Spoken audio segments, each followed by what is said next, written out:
വിവിധ ആവശ്യങ്ങൾ ഉന്നയിച്ചുകൊണ്ട് Local Government Members League Kannur ജില്ലാ കമ്മിറ്റിയുടെ നേതൃത്വത്തിൽ ജൂലൈ 20-ന് കളക്ടറേറ്റിലേക്ക് മാർച്ച് നടത്തുന്നു. മാർച്ചിന്റെ ഭാഗമായി തദ്ദേശ സ്വയംഭരണ സ്ഥാപനങ്ങൾക്ക് മുൻപിൽ ജനകീയ ഒപ്പുമതിൽ പരിപാടി സംഘടിപ്പിച്ചു. ജില്ലാതല ഉദ്ഘാടനം കണ്ണൂർ കോർപ്പറേഷന് മുമ്പിൽ ജില്ലാ Muslim League president advocate Abdul Kareem Cheleri നിർവഹിച്ചു.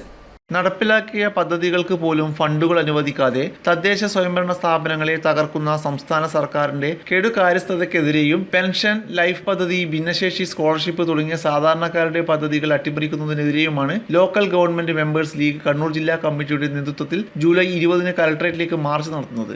ഇതിന് മുന്നോടിയായാണ് ഒപ്പുമതിൽ സംഘടിപ്പിച്ചത്. മുസ്ലിം ലീഗ് ജില്ലാ vice president T A. Thangal, Kannur മണ്ഡലം secretary C. Sameer, mayor Muslih Madathil, deputy mayor advocate P. Indira, standing committee ചെയർമാൻമാരായ സുരേഷ് ബാബു എളിയാവൂർ, ഷമീമ ടീച്ചർ, സിയാദ് തങ്ങൾ, കോർപ്പറേഷൻ കൗൺസിലർമാരായ K. P. Abdul Razak, Ashraf Chittuli, K. M. Sabir teacher, K. P. Rashid, P. B.